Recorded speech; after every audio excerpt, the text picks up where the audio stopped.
அதுக்கு அவ இன்னொரு ஜென்மம் எடுத்து வரணும்.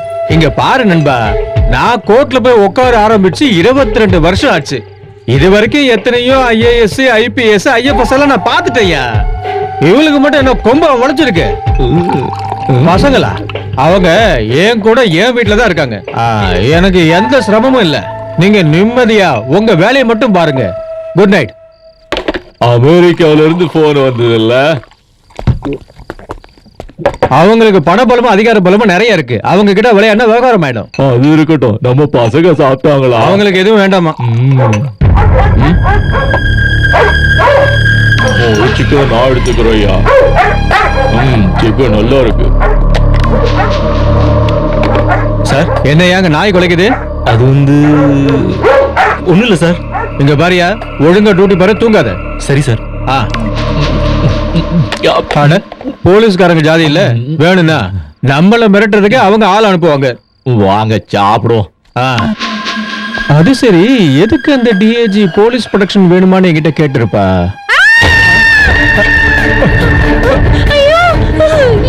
சீக்கிரம் வாங்களே. ஐயோ, என்னாச்சு? என்னாச்சு?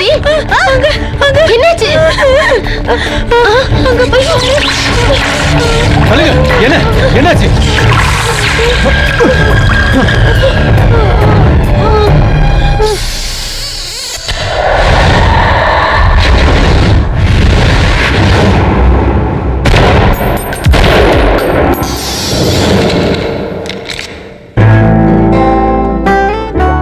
நீங்க தூள் கலப்புறீங்க மேடம்.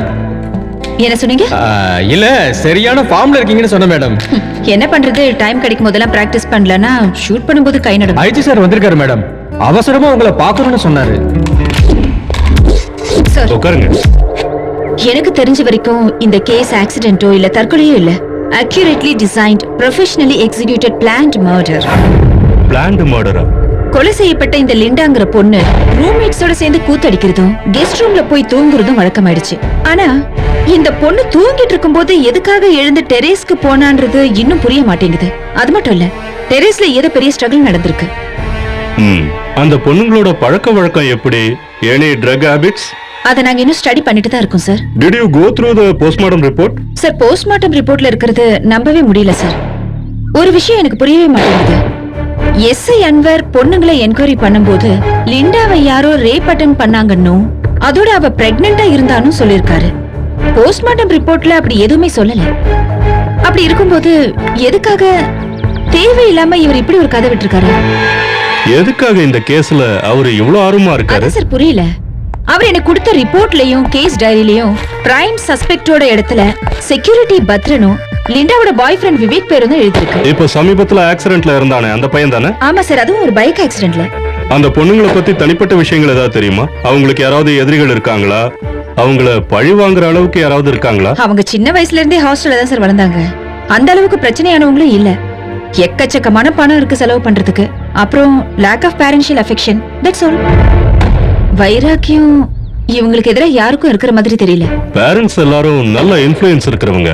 மினிஸ்டர் ஆபீஸ்ல இருந்து ஒரே பிரஷரா இருக்கு. So make it fast. Yes sir.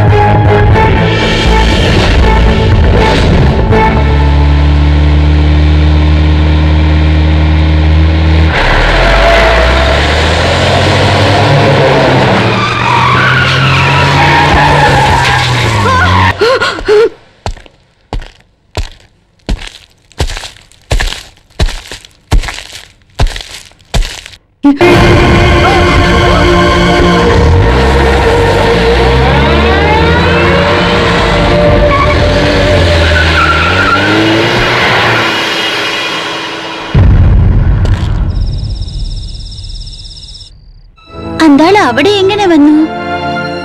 അതെനിക്ക് தெரியாது. திடீர்னு அங்க பார்த்ததோ நான் பயந்து போயிட்டேன். நீ தனியா கார் எடுத்துட்டு போக வேண்டிய அவசியம் இப்ப உனக்கு என்ன வந்தது? இன்னில இருந்து நாம எங்கேயும் தனியா வெளியில போகவே கூடாது. அப்படி போறதா இருந்தா எல்லாரும் ஒன்னாதான் சேர்ந்து போகணும். சாகரதா இருந்தா கூட எல்லாரும் ஒன்னாவே சேர்ந்து சாகணும். நாம இந்த மொபைல் விஷயத்தை எப்படியாவது டிஐஜி கிட்ட சொல்லிடணும். ஒரு விஷயம் நல்லா புரியுது. அன்னைக்கு அந்த டிஐஜி நம்மள என்கொயரி பண்ணிட்டு போனதுல இருந்து இன்னைய வரைக்கும் லிண்டாவோட மொபைல் ஆன் ஆகவே இல்ல. இதுக்கப்புறம் அடுத்ததா யார் சாக போறாங்கன்னு தெரிஞ்சா போதும். நம்ம ப்ரிப்பேர்டா இருக்கலாம்ல. நம்ம பாஸ்போர்ட்லாம் சரண்டர் பண்ணது முட்டாள்தனமா போச்சு. இல்லைன்னா இந்தியா விட்டு எங்கேயாவது போயிருக்கலாம். சரி. யாரும் இல்ல.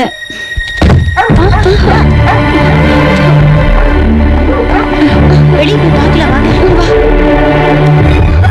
செக்யூரிட்டி செக்யூரிட்டி என்னாச்சுங்க? யாரும் இங்க வந்த மாதிரி இருந்தது. யாரும் இங்க வரலீங்க. என்ன மீறி இங்க வர்றதுக்கு யாருக்கு தைரியம் இருக்கு? You killer! What are you going to do? You killer! இனி அடுத்தது நீ யாரை கொலை பண்ண போற? சொல்லுடா, சொல்லு. பாத்து.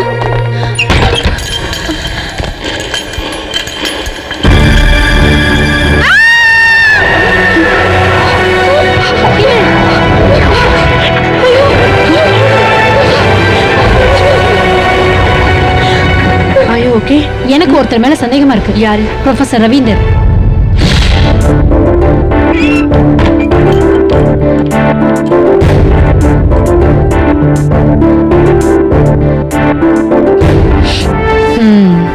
It's written with lipstick.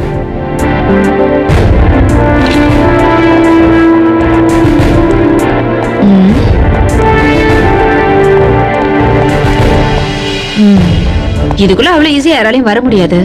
இப்ப அந்த எஸ்ஐ அன்வர் எங்க இருக்காரு? You have any idea? இப்பவே விசாரிக்கிறேன் madam. No no, not now. இத வெளியில யார்கிட்டயும் சொல்ல வேண்டாம். அன்வர் எங்க இருக்காரு, அவரோட செயல்கள் என்னென்ன, இதையெல்லாம் கொஞ்சம் விளக்கமா தெரிஞ்சுக்கணும். Yes madam. இப்ப புரிஞ்சுக்கிட்டீங்களா வக்கீல் சார்? எவ்வளவு பெரிய திறமைசாலியா இருந்தாலும் பலன் இருக்காதுன்னு. இதெல்லாம் ஒரு தடவை தான் நடக்கும். போக போக பாருங்க. அப்படியெல்லாம் சவால் விடாதீங்க. அன்னைக்கு நீங்க பிடிவாதம் பண்ணதுனால தான் இந்த பொண்ணுங்களை இங்க கூட்டிட்டு வந்தோம். போலீஸ் ப்ரொடெக்ஷன் வேண்டான்னு அன்னைக்கு சொன்னது இப்ப கொஞ்சம் மாத்தி சொல்லணும்னு தோணுதா? ஹலோ டிஜி மேடம், நான் பப்ளிக் ப்ராசிக்யூட்டர் ராஜேந்திரன். சிட்டில மட்டும் இல்ல, தமிழ்நாட்டுல இருக்கிற மொத்த ரவுடிங்களும் என் கையில தான் இருக்காங்க. அரசியல்வாதிகளும் ரவுடிகளும் ஏன் போலீஸ்காரங்களும் கூட இருக்காங்க. என்கிட்ட அனாவசியமா வச்சுக்காத. எதுக்கு சார் உங்களுக்கு இவ்ளோ வீம்பு? இது உங்க பொண்ணுங்க சேஃப்டிக்காக சொல்றேன். வேணும்னா அவங்களே கேளுங்களேன், போலீஸ் ப்ரொடெக்ஷன் வேணுமான்னு. Anyway, whether if you are interested or not, I am posting some tight security. James, madam. R2SI க்கு ஃபோன் பண்ணி இங்க செக்யூரிட்டி அரேஞ்ச் பண்ண சொல்லுங்க. Yes madam. மேடம், நாங்க உங்க கூட கொஞ்சம் தனியா பேசணும்.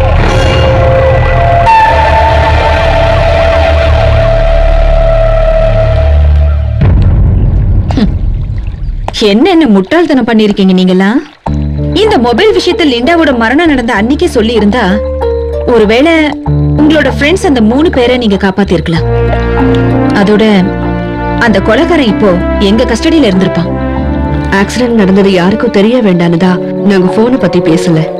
எங்களை காப்பாத்துங்க மேடம். உங்களை தவிர நாங்க வேற யார்கிட்ட இதை சொல்ல முடியும்? எங்களை இப்படி துன்புறுத்துற அளவுக்கு நாங்க எந்த தப்பும் செய்யல மேடம். ஓகே, எனக்கு என்னமோ இந்த மொபைல் உங்ககிட்ட இருக்கிறது தான் நல்லதுன்னு தோணுது. ஒருவேளை இது உங்க கையில இருக்கிறதுனால கொலைகாரனை சீக்கிரமா ட்ரேஸ் அவுட் பண்றதுக்கும் சான்ஸ் இருக்கு.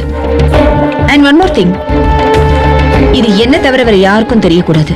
ஈவன் உங்க லோக்கல் கார்டியனையும் சேர்த்து. அண்டர்ஸ்டாண்ட்? அப்புறம் நீங்க சொன்ன அந்த ப்ரொஃபஸரோட விஷயத்தை நான் பாத்துக்கிறேன்.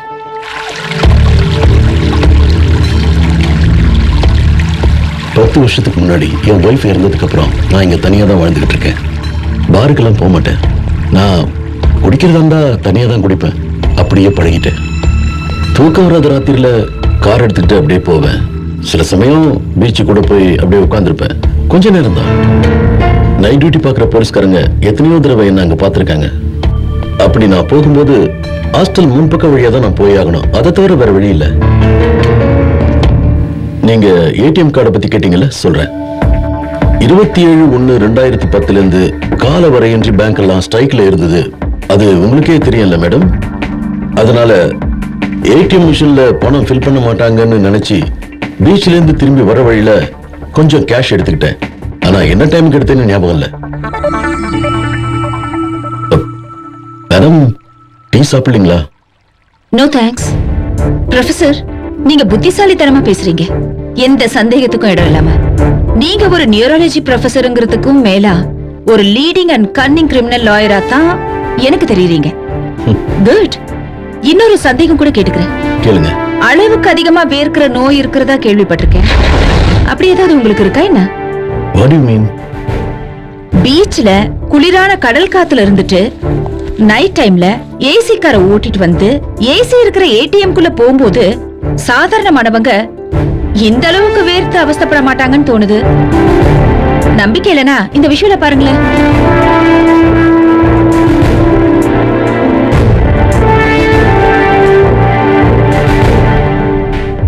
தனியா மனைவியை இழந்து தவிக்கிற ஒரு நடுத்தர வயசானவரு பொதுவா சந்திக்கிற சில விஷயங்கள் பிரச்சனைகள் இருக்கு. Quite natural. தனிமையை மறக்கிறதுக்கு மது, பீச். Okay, I agreed. கூடவே மாணவிங்க கிட்ட அவமரியாதையா நடந்த சரித்திரம். That's against your professional ethics. நீங்க இதை கொஞ்சம் கேளுங்களேன். உங்களோட ஒரு ஸ்டூடெண்டோட கதறல் தான். எக்ஸாம்ல நல்ல மார்க் வாங்கி பாஸ் ஆகணும்னு நினைச்சா என்னோட பெட்ரூம்க்கு வரணும்னு அந்த ப்ரொஃபசர் பல பொண்ணுங்கள்ட்ட சொல்லிருக்காரு. அதே மாதிரி டேலியான்ற பொண்ணுகிட்டயும் அவர் தப்பா பேசி தப்பா நடந்திருக்காரு. அதுக்கப்புறம் லிண்டாவையும் பெட்ரூம்க்கு வர சொல்லி கட்டாயப்படுத்திருக்காரு. அவர் சொன்னதை கேட்காததுனாலதான் லிண்டாவுக்கு இந்த முடிவு ஏற்பட்டிருக்கலாம். பிரமாதம். இந்த மாதிரி சில்லி எவிடன்ஸ் எல்லாம் உருவாக்கி என்ன கொலைகாரனாக்க பாக்குறீங்களா? No, never. இன்னொரு கேள்வி கேக்குறேன். உங்களுக்கும் அந்த எஸ்ஐ அன்வருக்கும் என்ன தொடர்பு? புரியல. புரிய வைக்கிறேன். லிண்டா உங்களை காலேஜ்ல வச்சு அவமானப்படுத்தின அன்னைக்கு எஸ்ஐ அன்வர் நீங்க கம்ப்ளைண்ட் பண்ணாமலேயே எதுக்கு காலேஜ் கேம்பஸ்குள்ள வந்தாரு? உங்களையும் எஸ்ஐ அன்வரையும் பல இடங்கள்ல வச்சு பார்க்க கூடாத இடங்கள்ல உங்களை பார்த்ததா சொன்ன உங்களோட லிஸ்ட் என்கிட்ட இருக்கு. லிண்டா கொலை செய்யப்பட்ட அன்னைக்கு நீங்க பீச்சுக்கு போனதா சொன்னது சுத்தமான பொய். அதுவும் நீங்க தனியா போகல. நாம இனிமே அடிக்கடி சந்திக்க வேண்டியிருக்கும். காரணம், நீங்க என்கிட்ட நிறைய விஷயத்த மறைக்கிறீங்க. நல்லவங்கிற முகத்திரையோட தூண்டில வீசி மீனை பிடிக்கிற நீங்க அந்த தூண்டிலுக்கு இரையாக போறீங்க.